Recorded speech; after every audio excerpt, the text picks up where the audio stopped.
And so, speaking of money and power, Brian, I got to get to Jake Paul Yes. because he is someone in the industry that he has taken a stand, actually. And he didn't want to deal with Turkey. He didn't want to deal with Saudi Arabia. But then, what's going on with Jake Paul in your mind, in the business of Jake Paul? Look, there's this idea, whether we're talking about, to be fair, the U.S. government today, or Dana White, or Turkey al-Sheikh, you're either with them or you're against them. And when you're against them, in a lot of ways, you're dead to them.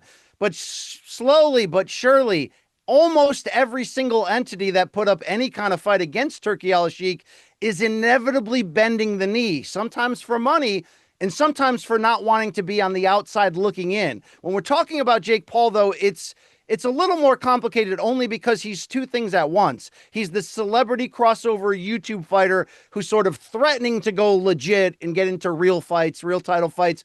On the flip side, he's a promoter starting Most Valuable Promotions with ex-UFC COO Nakisa Bedardian in 2021.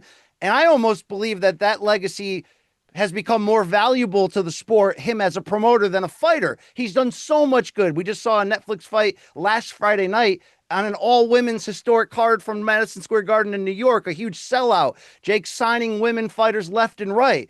So suddenly when Jake Paul, who just earlier this year was reportedly in search of investment money as high as 100 million in an attempt to essentially become the American alternative to Turkey al-Sheikh, well, he flipped course, and this weekend there's pictures on Turkey's Twitter account of the two of them meeting, and you get a quote tweet from Jake basically saying, look, I'm a disruptor. Turkey's a disruptor. We want to see the future of the sport moving forward in a good way. So this is the best decision for the male and female fighters that he works with moving forward. The female side is interesting because Saudi Arabia doesn't have a great history of handling females in general. I mean, it took a while, even with WWE's business relationship there, to finally get females to appear on a pro wrestling card. But what Jake is probably doing is looking at the landscape and saying, there's one entity that's moving that way aggressively, and that's Turkey. That's Dana White, Zuffa Boxing, and that future. And everybody else is going to be left on the outside looking in. Turkey has come out in the last couple of days publicly and said he's looking to make a fight between Jake Paul and former heavyweight champion Anthony Joshua. It would be a lot easier for Jake to secure that fight if Turkey was involved and he was paying the salaries. I wonder if this helps future opportunities for Jake and his fighters. It's just interesting, though, one by one, everybody who was a vocal minority against Turkey is ultimately saying, do I want to be on the outside looking in, or do I want to get a piece of that pie? It seems like Jake is doing the same thing right now. It's actually simple, Brian. You just follow the money. And Jake Paul wants to get investment into his promotion company. And one of the deals that I'm betting you that he says is, hey, if you invest in my fund, in my company, I'll do a fight with you. Obviously, you're going to pay me to do the fight, but I will do business in all sorts of different ways. And I love the fact that that is what business people do. And I am all in favor of it. You have to find financing for your company. And at the end of the day, when I'm looking at financing at different banks, I'm not doing the research to say, oh, does this bank support this or does this bank support that? I'm saying, who's giving me the best interest rate? Who's giving me the best opportunity to get access to capital? Jake Paul is no fool. And the access to capital, the road, the yellow brick road, it leads through Saudi Arabia. That's just a fact, Brian.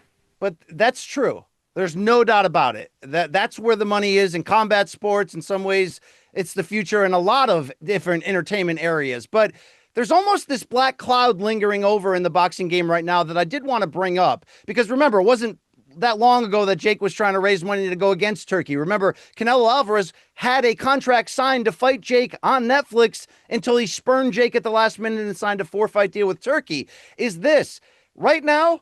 Everybody that signs up with Turkey is making a lot of money. You got to do it under Turkey's rules, under his ways. You got to put him in the front seat of the arena in front of the ring. You got to bow down and call him His Excellency. All that is required. But ultimately, he already called his shot, Turkey. And what I mean by that was there was a big press conference in March when he announced the partnership with Dana White, Nick Khan, TKO, and the idea of, the UFC backers finally getting to boxing. And one thing they ultimately told everybody is when this launches, It's us against the world. There was an actual quote from Turkey that said, Dana and I will crush the competition in boxing.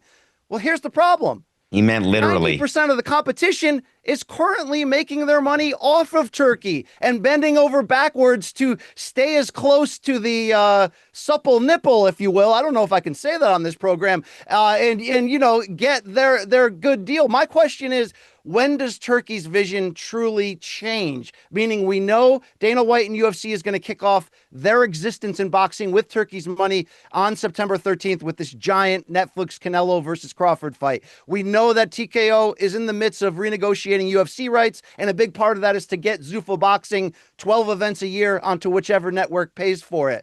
When is the rest of boxing going to find out the truth of this idea that you're either with them or you're against them? Right now, they're with Turkey. Some people, some promoters, especially some of these American ones, are almost relying on Turkey for their current financial security at the moment. When does that change where Turkey says to everybody else, sorry, it's Dana and I moving forward? It was odd to me that they telegraphed that announcement back in March. Some say, by the way, it was a message to Netflix to say, don't sign an exclusive deal with Jake Paul because there's a bigger entity coming. Either way, if you're the current promoters that are lining up to get that Turkey cash, you do have to have an exit plan, because at some point, it's going to, the rubber's going to meet the road, and it's going to be Dana, Ari, TKO, and Turkey, and everyone else.